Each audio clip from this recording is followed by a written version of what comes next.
On February 11, 2001, Julian was serving as a military policeman at an Air Force base. During his daily phone conversation with his girlfriend, Rachel, she mentioned a lead article she'd read that morning in the Boston Globe. A priest named Shanley was under suspicion for molesting children. Hadn't Julian once told her about a Father Shanley who had been his parish priest back in Newton? "Did he ever do anything to you?" she asked. Julian initially recalled Father Shanley as a kind man who had been very supportive after his parents got divorced. But as the conversation went on, he started to go into a panic. He suddenly saw Shanley silhouetted in a doorframe, his hand stretched out at 45 degrees, staring at Julian as he urinated. Overwhelmed by emotion, he told Rachel, "I've got to go." He called his flight chief, who came over, accompanied by the first sergeant. After he met with the two of them, they took him to the base chaplain. Julian recalls telling him, "Do you know what is going on in Boston? It happened to me too." The moment he heard himself say those words, he knew for certain that Shanley had molested him, even though he did not remember the details. Julian felt extremely embarrassed about being so emotional. He had always been a strong kid who kept things to himself. That night he sat on the corner of his bed, hunched over, thinking he was losing his mind and terrified that he would be locked up. Over the subsequent week, images kept flooding into his mind, and he was afraid of breaking down completely. He thought about taking a knife and plunging it into his leg just to stop the mental pictures. Then the panic attacks started to be accompanied by seizures, which he called epileptic fits. He scratched his body until he bled. He constantly felt hot, sweaty, and agitated. Between panic attacks, he felt like a zombie. He was observing himself from a distance, as if what he was experiencing were actually happening to somebody else. In April, he received an administrative discharge, just 10 days short of being eligible to receive full benefits. When Julian entered my office almost a year later, I saw a handsome, muscular guy who looked depressed and defeated. He told me immediately that he felt terrible about having left the Air Force. He had wanted to make it his career, and he'd always received excellent evaluations. He loved the challenges and the teamwork, and he missed the structure of the military lifestyle. Julian was born in a Boston suburb, the second oldest of 5 children. His father left the family when Julian was about 6 because he could not tolerate living with Julian's emotionally labile mother. Julian and his father get along quite well, but he sometimes reproaches his father for having worked too hard to support his family or for abandoning him to the care of his unbalanced mother. Neither his parents nor any of his siblings has ever received psychiatric care or been involved with drugs.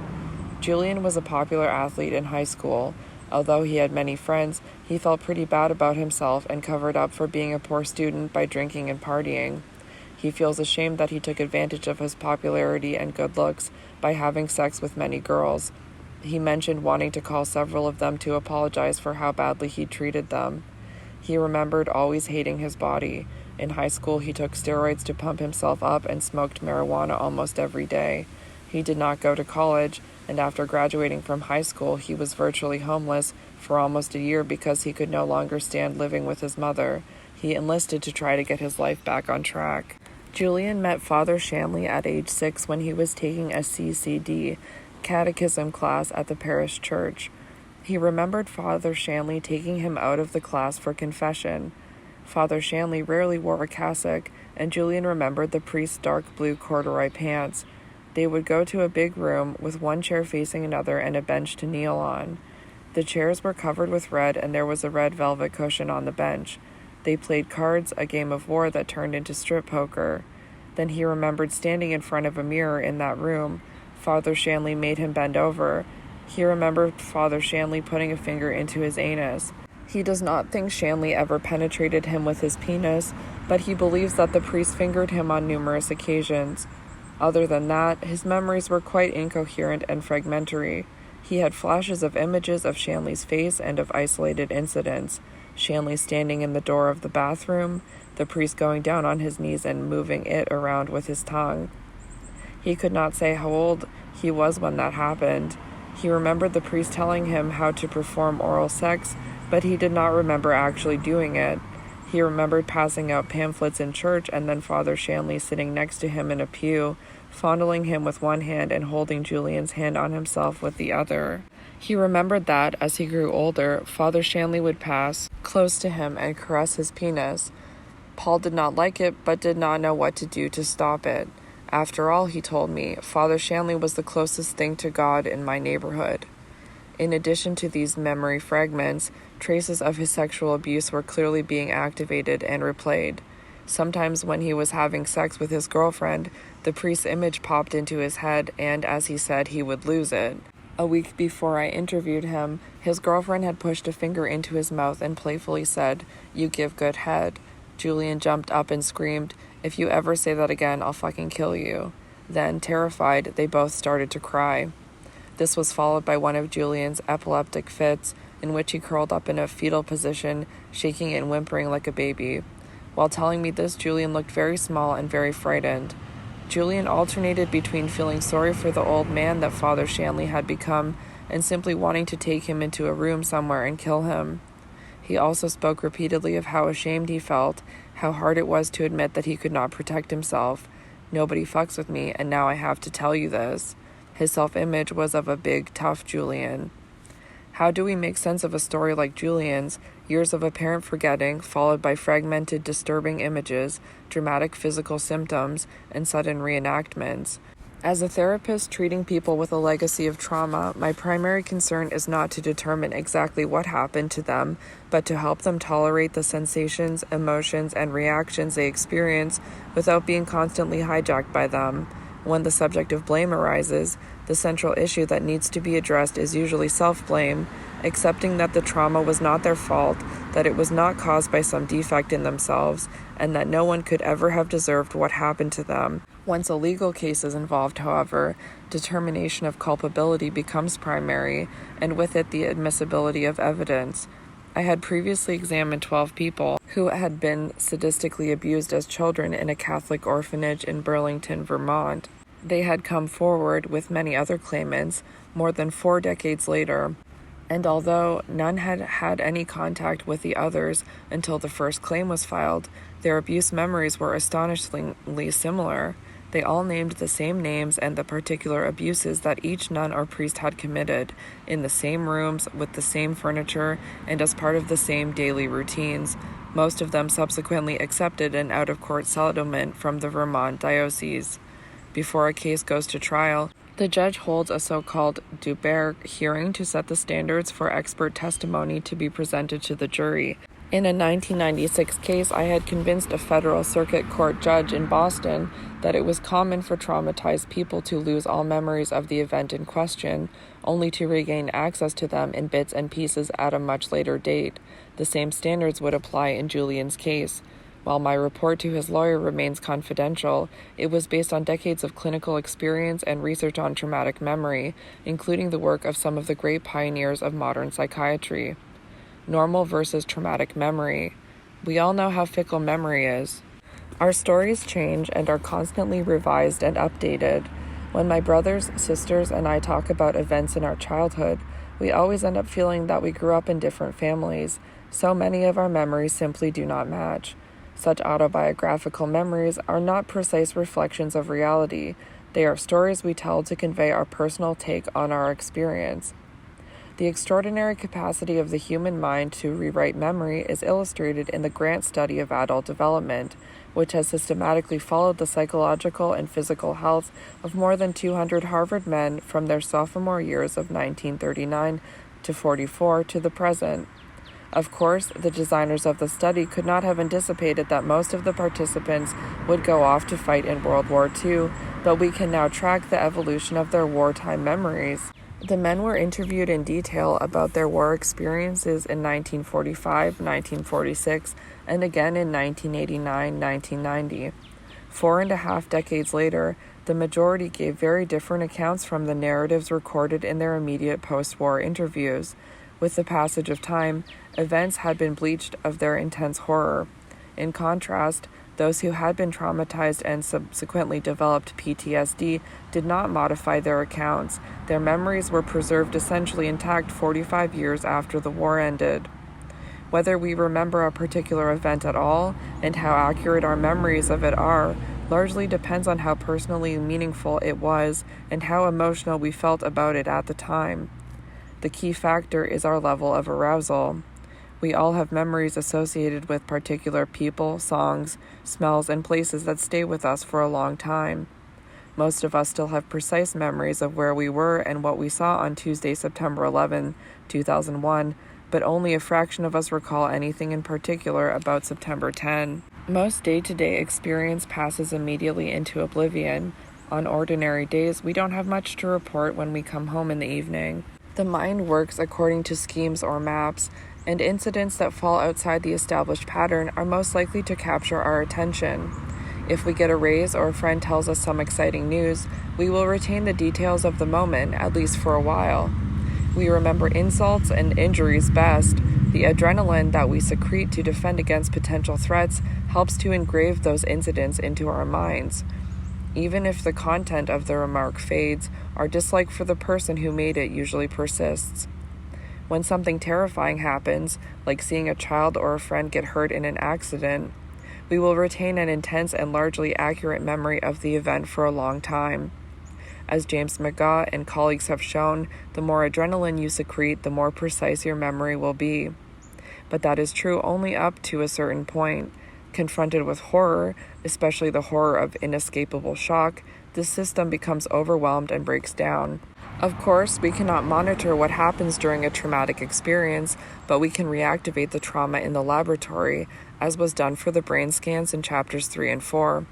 When memory traces of the original sounds, images, and sensations are reactivated, the frontal lobe shuts down, including, as we've seen, the region necessary to put feelings into words, the region that creates our sense of location and time, and the thalamus, which integrates the raw data of incoming sensations.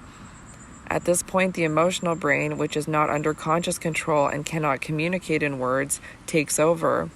The emotional brain, the limbic area and the brainstem, expresses its altered activation through changes in emotional arousal, body physiology, and muscular action.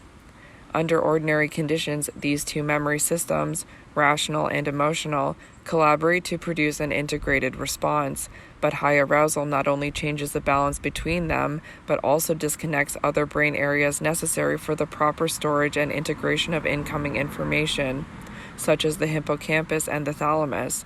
As a result, the imprints of traumatic experiences are organized not as coherent logical narratives, but in fragmented sensory and emotional traces, images, sounds, and physical sensations. Julian saw a man with outstretched arms, a pew, a staircase, a strip poker game. He felt a sensation in his penis, a panicked sense of dread, but there was little or no story. Uncovering the secrets of trauma. In the late 19th century, when medicine first began the systematic study of mental problems, the nature of traumatic memory was one of the central topics under discussion. In France and England, a prodigious number of articles were published on a syndrome known as railway spine, a psychological aftermath of railroad accidents that included loss of memory. The greatest advances, however, came in the study of hysteria, a mental disorder characterized by emotional outbursts, susceptibility to suggestion, and contractions and paralyses of the muscles that could not be explained by simple anatomy. Once considered an affliction of unstable or malingering women, the name comes from the Greek word for womb, hysteria now became a window into the mysteries of mind and body. The names of some of the greatest pioneers in neurology and psychiatry, such as Jean-Martin Charcot, Pierre Janet, and Sigmund Freud, are associated with the discovery that trauma is at the root of hysteria, particularly the trauma of childhood sexual abuse. These early researchers referred to traumatic memories as pathogenic secrets or mental parasites because as much as the sufferers wanted to forget whatever had happened, their memories kept forcing themselves into consciousness, trapping them in an ever-renewing present of existential horror. The interest in hysteria was particularly strong in France and, as so often happens, its roots lay in the politics of the day. Jean-Martin Charcot, who was widely regarded as the father of neurology and whose pupils, such as Gilles de la Tourette, lent their names to numerous neurological diseases, was also active in politics. After Emperor Napoleon III abdicated in 1870, there was a struggle between the monarchists, the old order backed by the clergy, and the advocates of the fledgling French Republic, who believed in science and in secular democracy. Charcot believed that women would be a critical factor in this struggle, and his investigation of hysteria offered a scientific explanation for phenomena such as demonic possession states, witchcraft, exorcism, and religious ecstasy. Charcot conducted meticulous studies of the physiological and neurological correlates of hysteria in both men and women, all of which emphasized embodied memory and a lack of language. For example, in 1889, he published the case of a patient named Lelog, who developed paralysis of the legs after being involved in a traffic accident with a horse-drawn cart. Although Lelog fell to the ground and lost consciousness, his legs appeared unhurt, and there were no neurological signs that it would indicate a physical cause for his paralysis. Charcot discovered that just before Lelog passed out, he saw the wheels of the cart approaching him and strongly believed he would be run over. He noted that the patient does not preserve any recollection. Questions addressed to him upon this point are attended with no result. He knows nothing or almost nothing. Like many other patients at the Salpêtrière, Lelog expressed his experience physically. Instead of remembering the accident, he developed paralysis of his legs. Jean-Martin Charcot presents the case of a patient with hysteria. Charcot transformed La Salpêtrière, an ancient asylum for the poor in Paris, which he transformed into a modern hospital. Notice the patient's dramatic posture. But for me, the real hero of the story is Pierre Janet, who helped Charcot establish a research laboratory devoted to the study of hysteria at the Salpêtrière. In 1889, the same year that the Eiffel Tower was built, Janet published the first book-length scientific account of traumatic stress, l'automatisme psychologique. Janet proposed that at the root of what we now call PTSD was the experience of vehement emotions or intense emotional arousal. This treatise explained that, after having been traumatized, people automatically keep repeating certain actions, emotions, and sensations related to the trauma. And unlike Charcot, who was primarily interested in measuring and documenting patients' physical symptoms, Janet spent untold hours talking with them, trying to discover what was going on in their minds. Also, in contrast to Charcot, whose research focused on understanding the phenomenon of hysteria, Janet was first and foremost a clinician whose goal was to treat his patients. That is why I studied his case reports in detail and why he became one of my most important teachers. Amnesia, dissociation, and reenactment. Janet was the first to point out the difference between narrative memory, the stories people tell about trauma, and traumatic memory itself. One of his case histories was the story of Irene, a young woman who was hospitalized following her mother's death from tuberculosis. Irene had nursed her mother for many months while continuing to work outside the home to support her alcoholic father and pay for her mother's medical care. When her mother finally died, Irene, exhausted from stress and lack of sleep, tried for several hours to revive the corpse, calling out to her mother and trying to force medicine down her throat. At one point, the lifeless body dropped off the bed, while Irene's drunken father lay passed out nearby. Even after an aunt arrived and started preparing for the burial, Irene's denial persisted. She had to be persuaded to attend the funeral, and she laughed throughout the service. A few weeks later, she was brought to the Salpêtrière, where Janet took over her case. In addition to amnesia for her mother's death, Irene suffered from another symptom. Several times a week, she would stare trance-like at an empty bed, ignore whatever was going on around her, and begin to care for an imaginary person. She meticulously reproduced, rather than remembered, the details of her mother's death. Traumatized people simultaneously remember too little and too much. On the one hand, Irene had no conscious memory of her mother's death. She could not tell the story of what had happened. On the other, she was compelled to physically act out the events of her mother's death. Janet's term, automatism, conveys the involuntary, unconscious nature of her actions. Janet treated Irene for several months, mainly with hypnosis. At the end, he asked her again about her mother's death. Irene started to cry and said, "Don't remind me of those terrible things. My mother was dead and my father was a complete drunk, as always. I had to take care of her dead body all night long. I did a lot of silly things in order to revive her. In the morning, I lost my mind." Not only was Irene able to tell the story, but she had also recovered her emotions. "I feel very sad and abandoned." Janet now called her memory complete because it now was accompanied by the appropriate feelings. Janet noted significant differences between ordinary and traumatic memory. Traumatic memories are precipitated by specific triggers. In Julian's case, the trigger was his girlfriend's seductive comments. In Irene's, it was a bed. When one element of a traumatic experience is triggered, other elements are likely to automatically follow. Traumatic memory is not condensed. It took Irene 3 to 4 hours to reenact her story, but when she was finally able to tell what had happened, it took less than a minute. The traumatic enactment serves no function. In contrast, ordinary memory is adaptive. Our stories are flexible and can be modified to fit the circumstances. Ordinary memory is essentially social. It's a story that we tell for a purpose. In Irene's case, to enlist her doctor's help and comfort. In Julian's case, to recruit me to join his search for justice and revenge. But there is nothing social about traumatic memory. Julian's rage at his girlfriend's remarks served no useful purpose. Reenactments are frozen in time, unchanging, and they are always lonely, humiliating, and alienating experiences. Janet coined the term dissociation to describe the splitting off and isolation of memory imprints that he saw in his patients. He was also prescient about the heavy cost of keeping these traumatic memories at bay. He later wrote that when patients dissociate their traumatic experience, they become attached to an insurmountable obstacle. Unable to integrate their traumatic memories, they seem to lose their capacity to assimilate new experiences as well. It is as if their personality has definitely stopped at a certain point and cannot enlarge anymore by the addition or assimilation of new elements. He predicted that unless they became aware of the split-off elements and integrated them into a story that had happened in the past but was now over, they would experience a slow decline in their personal and professional functioning. This phenomenon has now been well documented in contemporary research. Janet discovered that, while it is normal to change and distort one's memories, people with PTSD are unable to put the actual event, the source of those memories, behind them.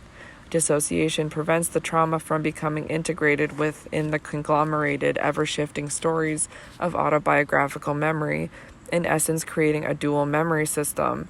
Normal memory integrates the elements of each experience into the continuous flow of self-experience by a complex process of association. Think of a dense but flexible network where each element exerts a subtle influence on many others. But in Julian's case, the sensations, thoughts, and emotions of the trauma were stored separately as frozen, barely comprehensible fragments. If the problem with PTSD is dissociation, the goal of treatment would be association, integrating the cut-off elements of the trauma into the ongoing narrative of life so that the brain can recognize that was then and this is now. The origins of the talking cure. Psychoanalysis was born on the wards of the Salpêtrière. In 1885, Freud went to Paris to work with Charcot, and he later named his firstborn son Jean-Martin in Charcot's honor.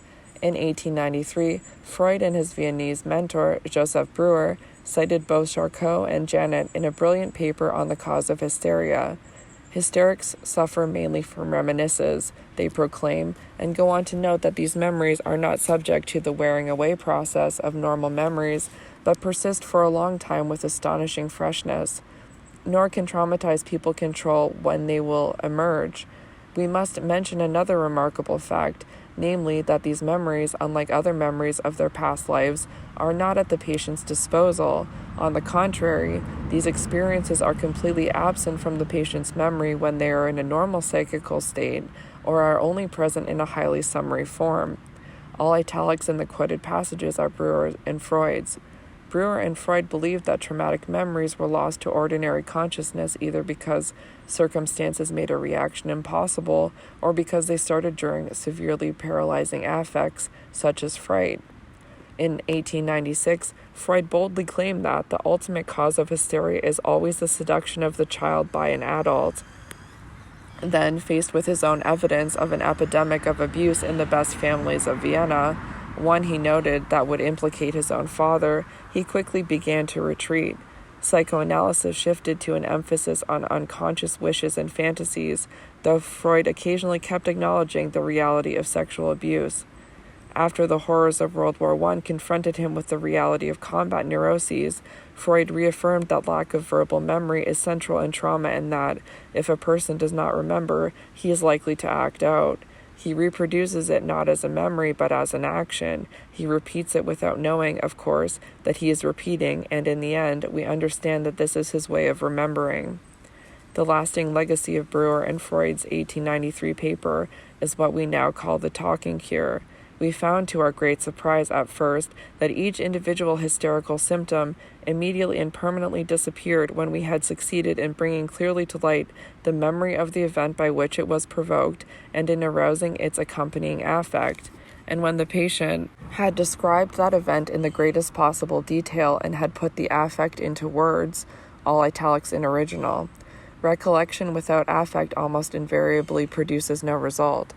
They explain that unless there is an energetic reaction to the traumatic event, the affect remains attached to the memory and cannot be discharged. The reaction can be discharged by an action, from tears to acts of revenge. But language serves as a substitute for action. By its help, an affect can be abreacted almost as effectively. It will now be understood, they conclude, how it is that the psychotherapeutic procedure which we have described in these pages has a curative effect. It brings to an end the operative force, which was not abreacted in the first instance, i.e. at the time of the trauma, by allowing its strangulated affect to find a way out through speech, and it subjects it to associative correction by introducing it into normal consciousness. Even though psychoanalysis is today in eclipse, the talking cure has lived on, and psychologists have generally assumed that telling the trauma story in great detail will help people to leave it behind. That is also a basic premise of cognitive behavioral therapy, CBT, which today is taught in graduate psychology courses around the world. Although the diagnostic labels have changed, we continue to see patients similar to those described by Charcot, Janet, and Freud. In 1986, my colleagues and I wrote up the case of a woman who had been a cigarette girl at Boston's Coconut Grove nightclub when it burned down in 1942. During the 1970s and 1980s, she annually reenacted her escape on Newbury Street, a few blocks from the original location, which resulted in her being hospitalized with diagnoses like schizophrenia and bipolar disorder.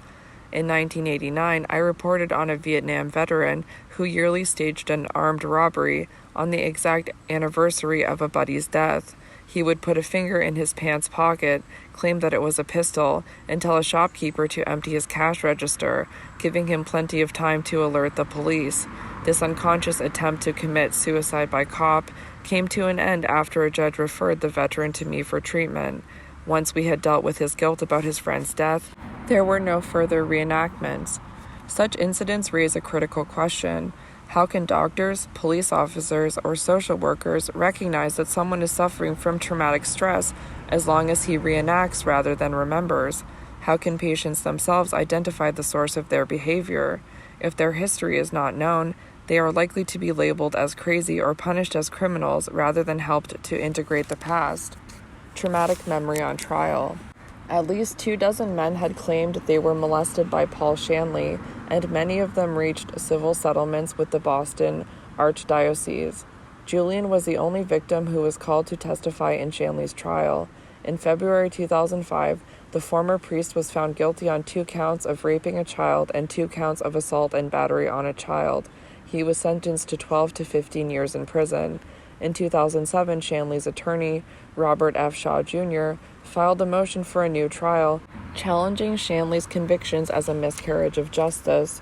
Shaw tried to make the case that repressed memories were not generally accepted in the scientific community, that the convictions were based on junk science, and that there had been insufficient testimony about the scientific status of repressed memories before the trial. The appeal was rejected by the original trial judge, but 2 years later was taken up by the Supreme Judicial Court of Massachusetts. Almost 100 leading psychiatrists and psychologists from around the United States and 8 foreign countries signed an amicus curiae brief stating that repressed memory has never been shown to exist and that it should not have been admitted as evidence. However, on January 10, 2010, the court unanimously upheld Shanley's conviction with this statement: In some, the judge's finding that the lack of scientific testing did not make unreliable the theory that an individual may experience dissociative amnesia was supported in the record. There was no abuse of discretion in the admission of expert testimony on the subject of dissociative amnesia. In the following chapter, I'll talk more about memory and forgetting and about how the debate over repressed memory, which started with Freud, continues to be played out today. Chapter 12. The unbearable heaviness of remembering. Our bodies are the texts that carry the memories, and therefore remembering is no less than reincarnation. Katie Cannon. Scientific interest in trauma has fluctuated wildly during the past 150 years. Charcot's death in 1893 and Freud's shift in emphasis to inner conflicts, defenses, and instincts at the root of mental suffering were just part of mainstream medicine's overall loss of interest in the subject. Psychoanalysis rapidly gained in popularity. In 1911, the Boston psychiatrist Morden Prince, who had studied with William James and Pierre Janet, complained that those interested in the effects of trauma were like clams swamped by the rising tide in Boston Harbor. This neglect lasted for only a few years, though, because the outbreak of World War in 1914 once again confronted medicine and psychology with hundreds of thousands of men with bizarre psychological symptoms, unexplained medical conditions, and memory loss. The new technology of motion pictures made it possible to film these soldiers, and today on YouTube we can observe their bizarre physical postures, strange verbal utterances, terrified facial expressions, and tics, the physical embodied expression of trauma, a memory that is inscribed simultaneously in the mind as interior images and words, and on the body. Early in the war, the British created the diagnosis of shell shock, which entitled combat veterans to treatment and a disability pension. The alternative, similar diagnosis was neurasthenia, for which they received neither treatment nor a pension. It was up to the orientation of the treating physician which diagnosis a soldier received. More than 1 million British soldiers served on the Western Front at any one time. In the first few hours of July 1, 1916 alone, in the Battle of the Somme, the British Army suffered 57,470 casualties, including 19,240 dead, the bloodiest day in its history. The historian John Keegan says of their commander, Field Marshal Douglas Haig, whose statue today dominates Whitehall in London, once the center of the British Empire, in his public manner and private diaries, no concern for human suffering was or is discernible. At the Somme, he had sent the flower of British youth to death or mutilation. As the war wore on, shell shock increasingly compromised the efficiency of the fighting forces. Caught between taking the suffering of their soldiers seriously and pursuing victory over the Germans, the British General Staff issued General Routine Order Number 2384 in June of 1917, which stated, "In no circumstances whatever will the expression shell shock be used verbally or be recorded in any regimental or other casualty report, or any hospital or other medical document. All soldiers with psychiatric problems were to be given a single diagnosis of NYDN, not yet diagnosed, nervous." In November 1917, the General Staff denied Charles Samuel Myers, who ran 4 field hospitals for wounded soldiers, permission to submit a paper on shell shock to the British Medical Journal. The Germans were even more punitive and treated shell shock as a character defect, which they managed with a variety of painful treatments, including electroshock. In 1922, the British government issued the Southborough Report, whose goal was to prevent the diagnosis of shell shock in any future wars and to undermine any more claims for compensation. It suggested the elimination of shell shock from all official nomenclature and insisted that these cases should be no more classified as a battle casualty than sickness or disease is so regarded. The official view was that well-trained troops, properly led, would not suffer from shell shock, and that the servicemen who had succumbed to the disorder were undisciplined and unwilling soldiers. While the political storm about the legitimacy of shell shock continued to rage for several more years, reports on how to best treat these cases disappeared from the scientific literature. In the United States, the fate of veterans was also fraught with problems.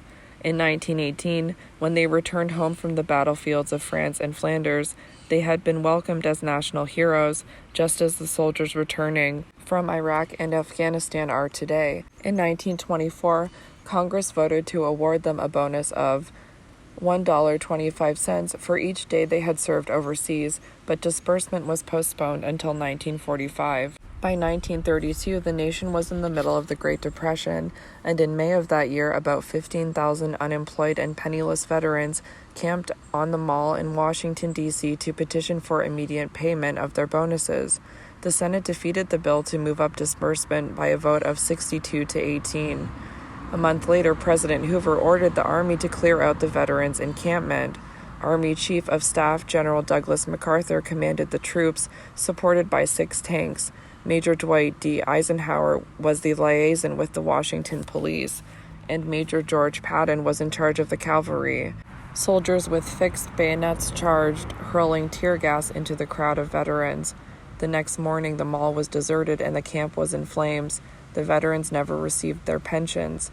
While politics and medicine turned their backs on the returning soldiers, the horrors of the war were memorialized in literature and art.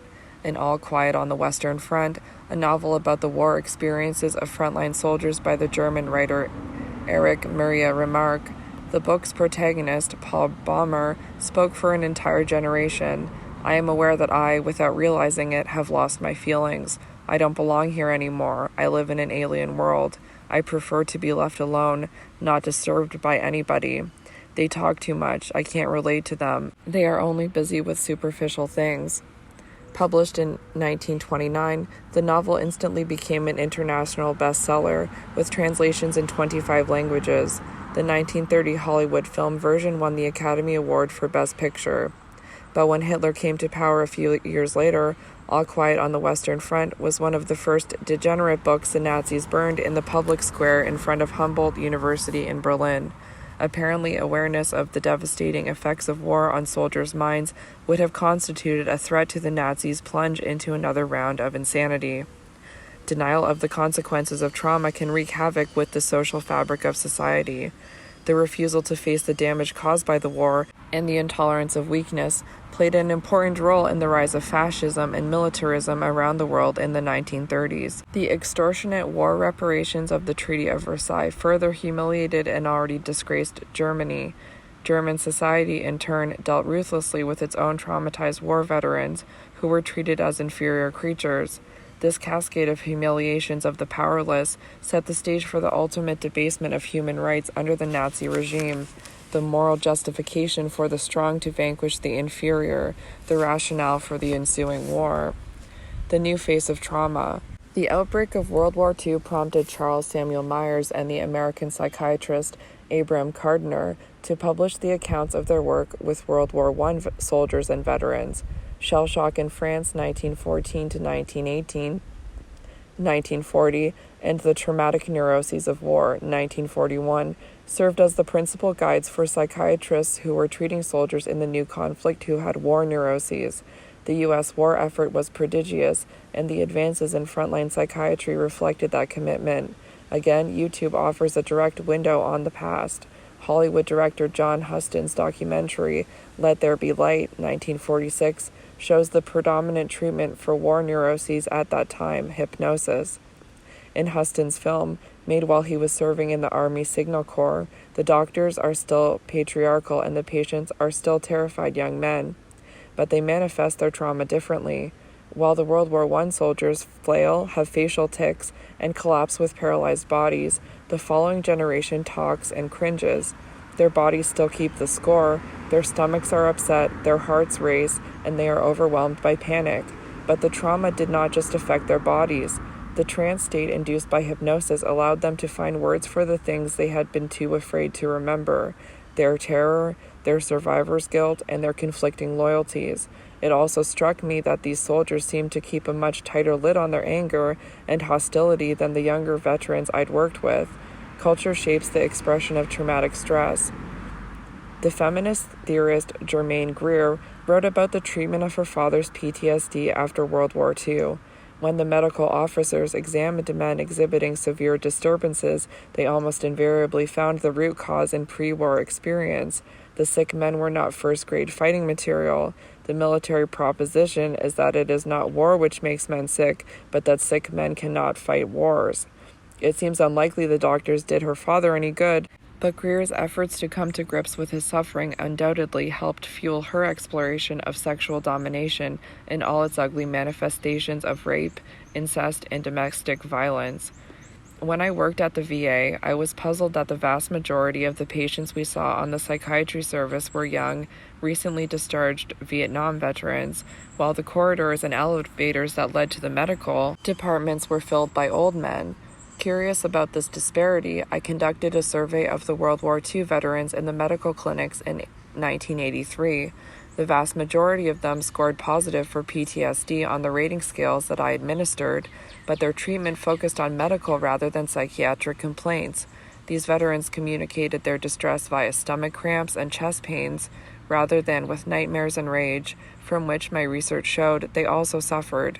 Doctors shape how their patients communicate their distress. When a patient complains about terrifying nightmares and his doctor orders a chest x-ray, the patient realizes that he'll get better care if he focuses on his physical problems. Like my relatives who fought in or were captured during World War II, most of these men were extremely reluctant to share their experiences. My sense was that neither the doctors nor their patients wanted to revisit the war. However, military and civilian leaders came away from World War II with important lessons that the previous generation had failed to grasp. After the defeat of Nazi Germany and Imperial Japan, the United States helped rebuild Europe by means of the Marshall Plan, which formed the economic foundation of the next 50 years of relative peace.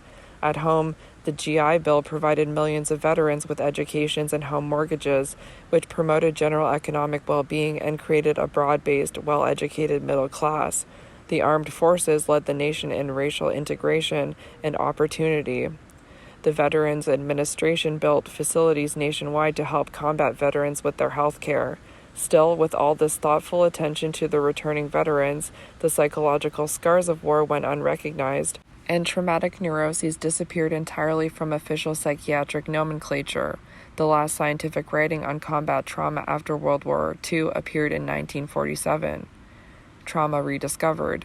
As I noted earlier, when I started to work with Vietnam veterans, there was not a single book on war trauma in the library of the VA, but the Vietnam War inspired numerous studies, the formation of scholarly organizations, and the inclusion of a trauma diagnosis, PTSD, in the professional literature. At the same time, interest in trauma was exploding in the general public.